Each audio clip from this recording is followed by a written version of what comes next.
Hi guys, Mehdi here, welcome to my channel. Several people have asked me questions, and in this video I will try to answer as good as I can. I wrote down all the questions, so I'll start with the first one. First question is, are you in the army? No, I'm not. I did my military service though, and well, as a good soldier I only give you my name, rank and registration number, which is my name, Mehdi Vrielink, which you knew. My rank is Dutch Army Corporal and my registration number is 600314 That's all you've got to know. But tell you some more. I used to be a medic, and as a medic I was under the Geneva Conventions and wearing a red cross on my uniform.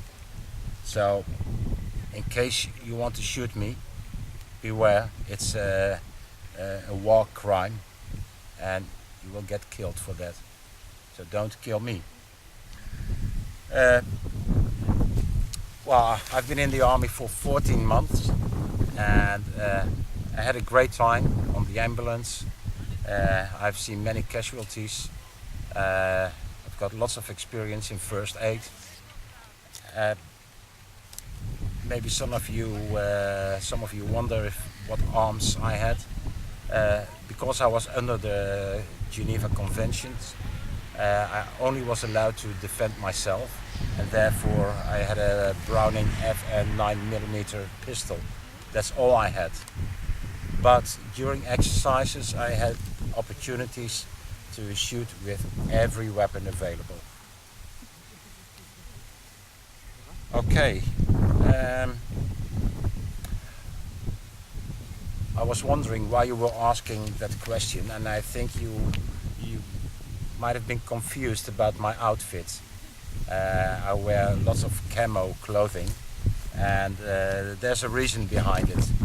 First of all, second-hand military clothes are much cheaper, and real outdoor clothing is more expensive. So I look at my money and what I can do with it. Second, I want to do stealth activities. Here in Holland it's not allowed to make fire in the woods, not allowed to sleep in the woods. There are certain places where you can, but most places it's not allowed and you get a very high fine. So when I do something, I put on my camo and nobody will see me and nobody will know that I was there. Okay, that was the first question. The second question is, how did the pine needle tea look like in your video A Day in the Woods with Rob?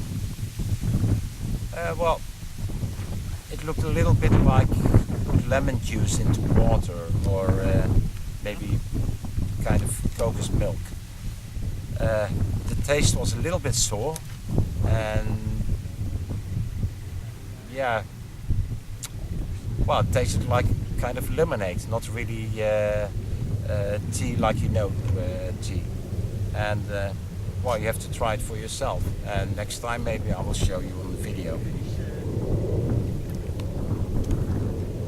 Next question. Could you show the scale you had when you made your video Esbit stove or pot stand in combination with Tatonka alcohol stove? Okay, sure I can. I'll show you. Okay, this is the little scale I used. It's Best Home, is the brand, but I've seen them exactly the same scales from other brands.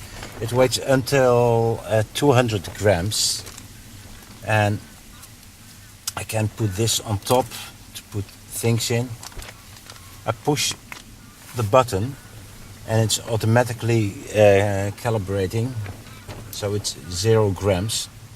And when I can put something on and it shows how much the weight is. I can change the units. Now it's grams. Here I have ounces. I even have something else that I don't recognize. and you can see the net weight and the tar weight. It's very simple, only costs about 15 euros, and the reason I bought it is because I have a collection of old coins and I want to take a picture of it, measure it and write down the weight.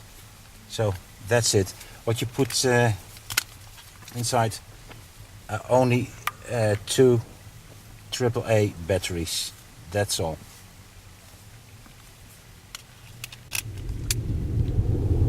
Okay. Alright. There's a question from someone who really looks good at my videos, and he's asking, could you please show me the sword you have in the background? Of course I can, and I will take you home. So you guys were curious about my swords. The sword you saw in my video is this one. It's a copy of a middle-aged sword. It's not sharp. It's really blunt. Can't cut anything or anyone with it. It's quite heavy, and I've bought it for decoration in my house. That's the first one.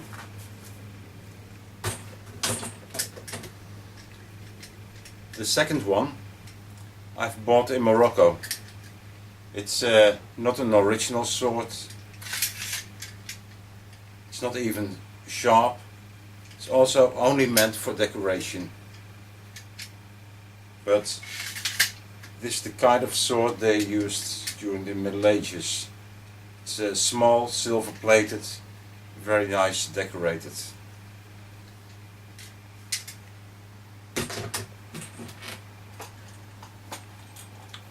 The third sword is also a copy of an original sword called the M.B.S.R, and this one is made by cold steel.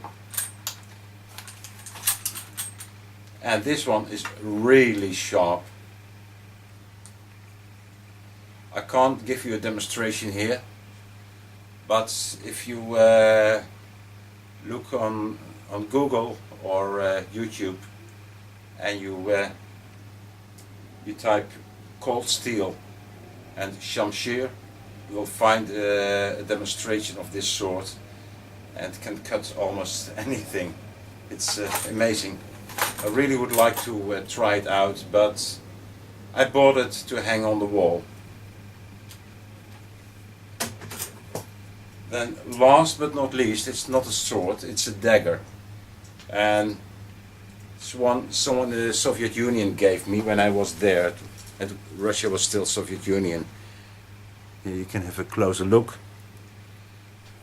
On this side you can see the Kremlin. That's the Soviet weapon. It's locked. It's supposed to hang on a belt, and the soldier was wearing his uniform, not a soldier, an officer. If you click here, you can pull it out. It's a very nice dagger. I thought it would say SSSR. You would read it as CCCP, but in Cyrillic alphabet it's SSSR, which stands for Soyuz Sovietskих Socialistических Республик, or Union of Socialist Soviet Republics. And I'm really proud of this. Okay, well, that's it. I think we have to go outside again, so follow me.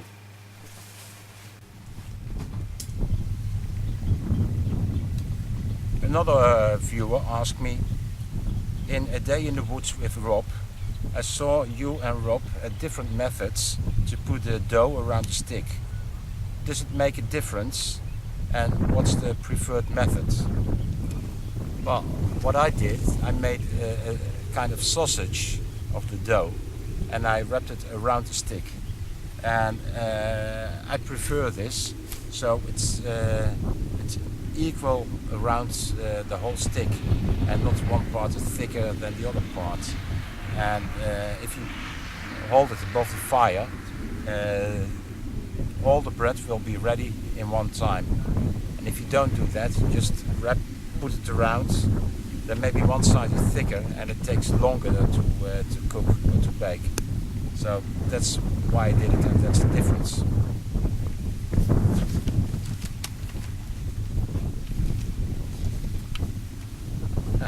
Okay, are you a scout or a scout leader?